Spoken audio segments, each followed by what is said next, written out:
শুরু করব শুরু করব আপনাকে ধন্যবাদ জানাচ্ছি। আপনি প্রশ্ন তুললেন যে যারা শিক্ষার্থী বা সমন্বয়ক যাদের কথা বলছেন যে তারা সংবিধান কবর রচনা ছুঁড়ে ফেলা নানান কুরুচিপূর্ণ বক্তব্য দিচ্ছেন। দেখুন, আমরা গত 17 বছরে যে শাসক দলটি ছিল তাদের কুরুচিপূর্ণ বক্তব্য আমরা শুনেছি, তাদের করুণ দশাও আমরা দেখেছি। রাজনীতি সবসময়ের জন্যই কুরুচিপূর্ণ বক্তব্যই একটি বিপজ্জনক। আমাদের প্রিয় নেত্রী দেশনেত্রী বেগম খালেদা জিয়া এবং আমার নেতা দেশনায়ক তারেক রহমান আমাদেরকে কখনো কুরুচিপূর্ণ বক্তব্য শিখায় নাই এবং আমরা কখনো কুরুচিপূর্ণ বক্তব্য দেই না, কারণ এটা আমাদের অভ্যাস নেই। কিন্তু আমরা গত 17 বছরে দেখেছি খুনের রানী, আয়নাঘরের রানী, আওয়ামী লীগের সভানেত্রী, অবৈধ প্রধানমন্ত্রী শেখ হাসিনার মুখে কী ধরনের নিষিদ্ধ পল্লীতে যারা থাকেন তাদের ভাষায় উনি কী ধরনের বক্তব্য দিতেন, সেই কুরুচিপূর্ণ আমরা কিন্তু দেখেছি। এই কুরুচিপূর্ণ বক্তব্য বাংলাদেশের মানুষ মনে করে যারা নিষিদ্ধ পল্লীতে থাকেন তাদের মুখেই শোভা পায়। কিন্তু আজকে সেই কুরুচিপূর্ণ বক্তব্য এবং দাম্ভিকতা, সেই দাম্ভিকতা দেখিয়ে কিন্তু বাংলাদেশে তিনি থাকতে পারেন নাই। বাংলাদেশের মানুষ সবসময় বিপ্লবী, বাংলাদেশের মানুষ সবসময় প্রতিবাদী, প্রতিরোধ গড়ে তোলে। আপনি দেখেছেন যে বাংলাদেশের মানুষ পাকিস্তানকে হটিয়েছে, বিশ্বের কোনো আগ্রাসনকে বাংলাদেশের মানুষ মেনে নিতে পারে না। তার প্রমাণ গত 17 বছরে যেই প্রতিবেশী দেশ আমাদেরকে শোষণ শাসন করে চোখ রাঙিয়ে কথা বলার চেষ্টা করত, বাংলাদেশের মানুষকে দাবিয়ে রাখার চেষ্টা করত এবং শেখ হাসিনাকে বাহাবা দিয়ে বাংলাদেশের মানুষের ভোটের অধিকার থেকে দূরে রাখত, গণতন্ত্র থেকে দূরে রাখত, সেই ভারতীয় আগ্রাসন শেখ হাসিনাকে কিভাবে বাংলাদেশের মানুষ তাড়িয়েছে, যারা রাজনীতিবিদ আছেন তারা একটু ঠান্ডা মাথায় চিন্তা করবেন। আজকে টকবগে রক্তের গরমে যা ইচ্ছা তাই বলবেন আর বাংলাদেশের মানুষ মেনে নেবে, সেটা হতে পারে না। রাজনীতি হলো ত্যাগের জিনিস, ভোগের জিনিস নয়। আমরা ভোগ করতে জানি, আমরা ত্যাগ করতে জানি না। আমরা গত 17 বছরে কারাগারে গিয়েছি, একাধিকবার মামলার শিকার হয়েছি, গুম হয়েছে, খুন হয়েছে, অগণিত অন্যায় অত্যাচার নিপীড়নের মধ্য দিয়ে মাজা সোজা করে দাঁড়িয়ে আছে বিএনপি। কিন্তু এদেশে অনেক রাজনীতিবিদরা বড় বড় কথা বলেন, তাদেরকে প্রশ্ন রাখতে চাই। 17 বছরে আমরা রাজপথে ছিলাম, এখনও আছি, ভবিষ্যতেও থাকব। কিন্তু যারা দাম্ভিকতার সাথে কথা বলার চেষ্টা করছেন তারা 17 মিনিটও মাজা সোজা করে দাঁড়িয়ে থাকতে পারবে না। এটাই হলো বাস্তবতা। আজকে যেই সংবিধান নিয়ে যারা ছুঁড়ে কবর রচনা করবেন বলছেন, তাদেরকে আহ্বান জানাতে চাই, সংবিধান সংস্কার হতে হবে, এটা আমরা চাই, এটা আমরা একমত। কারণ সংবিধান কোরআন শরীফ নয়, সংবিধান জনগণের জন্য, মানুষের জন্য। সেই সংবিধান সংস্কার করা অবশ্যই দরকার।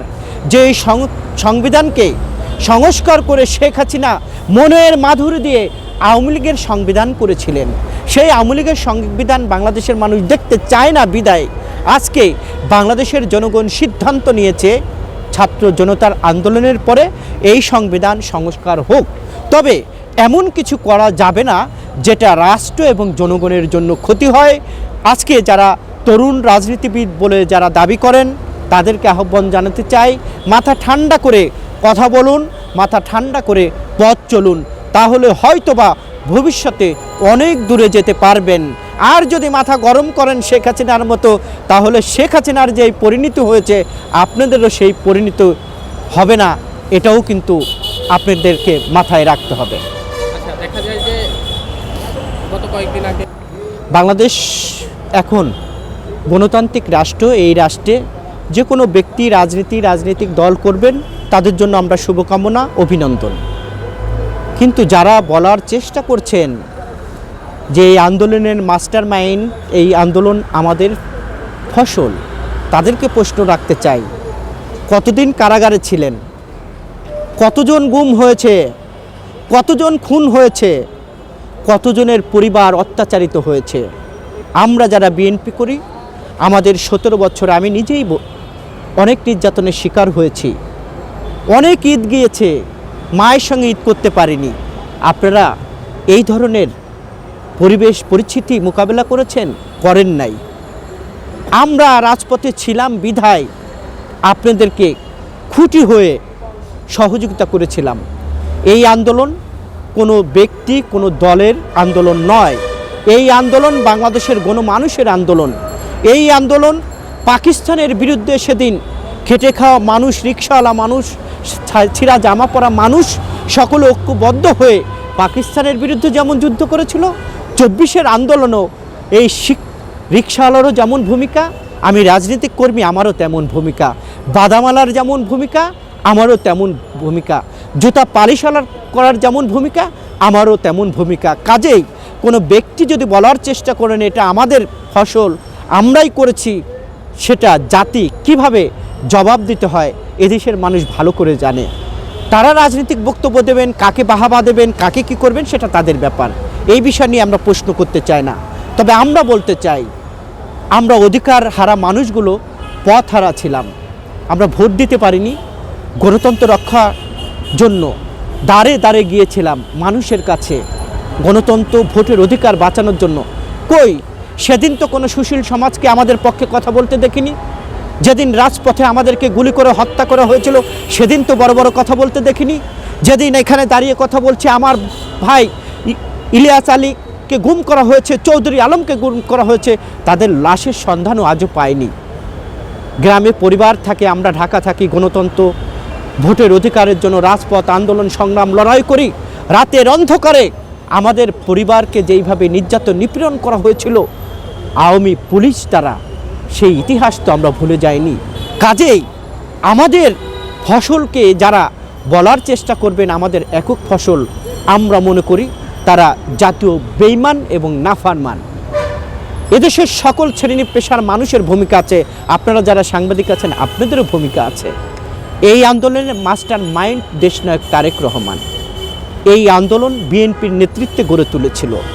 এই আন্দোলনে আমরা যারা বিএনপি করি, আমরা যদি সক্রিয়ভাবে রাজপথে না থাকতাম তাহলে অনেকেই বানের জ্বরে ভেসে যেতেন, আপনাদেরকে পাওয়া যেত না।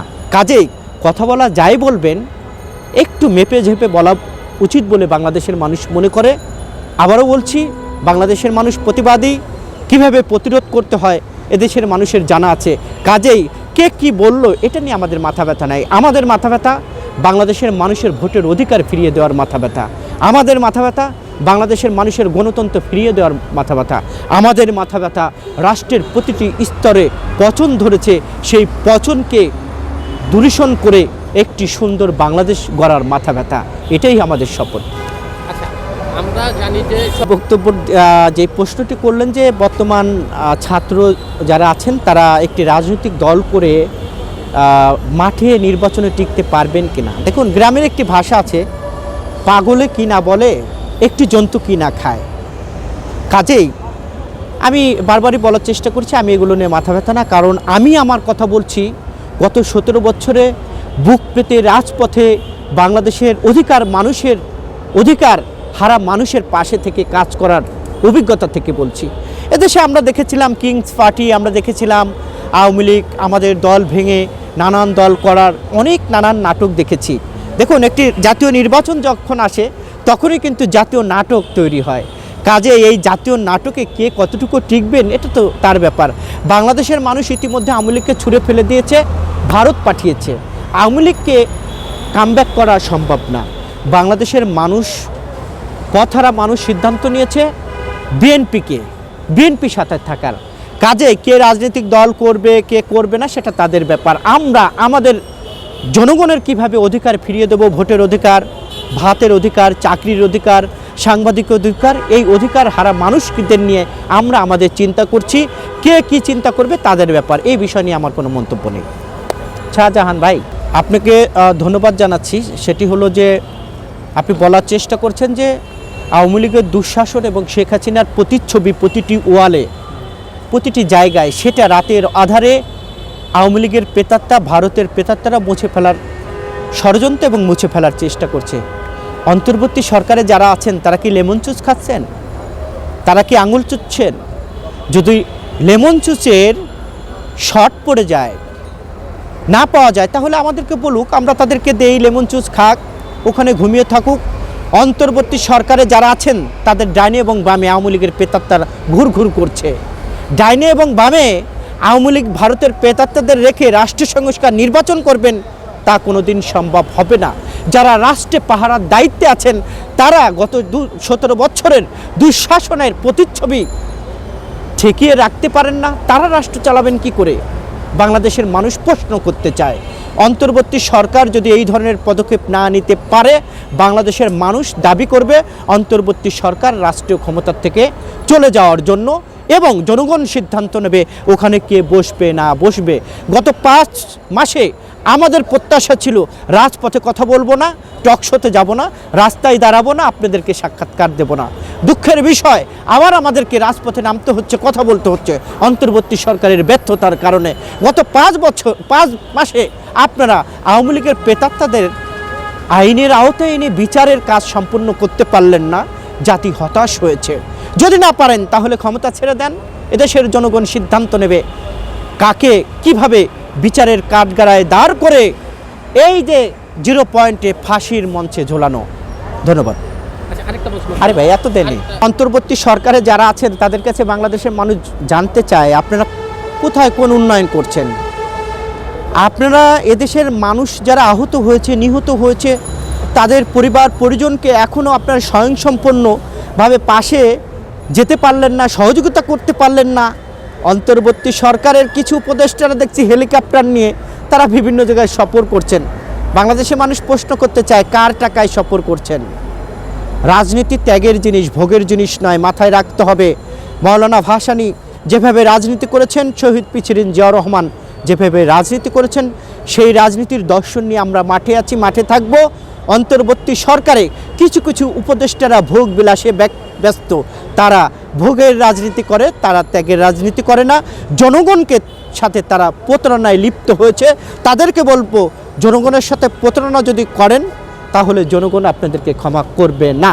জনগণের টাকা নিয়ে ভোগ বিলাস করবেন, আবার জনগণের বিরুদ্ধে কথা বলবেন, তাহলে এদেশের জনগণ কিভাবে আপনাদেরকে রুখে দেবে সেদিন আর বেশি দূরে নাই। কাজেই আপনি হেলিকপ্টার নিয়ে কার টাকায় ঘুরছেন এ জাতি জানতে চায়। ভোগ বিলাস করে এও শুনেছি অনেকেই নাকি বিদেশে পাড়ি জমিয়ে হাজার হাজার কোটি টাকার মালিকই হয়েছেন। এদেশের জনগণ আওয়ামী লীগের শাসন আমলে যারা অন্যায় অত্যাচার এবং নির্যাতন নিপীড়নে মেতে উঠেছিল, হাজার হাজার কোটি টাকা বাইরে পাচার করেছিল, তাদের তথ্য বাংলাদেশের জনগণের কাছে আছে। সেই অর্থ বাংলাদেশের জনগণ ফিরিয়ে আনবে। অন্তর্বর্তী সরকারের কিছু উপদেষ্টা তাদেরকে সতর্ক করে দিতে চাই, বাংলাদেশের মানুষের টাকা নিয়ে যারা ভোগ বিলাসে মুগ্ধ থাকবে এবং বিদেশে পাড়ি জমাবে, তাদের বিচারও এদেশের জনগণ করবে। Thank you. Thank you. বেশি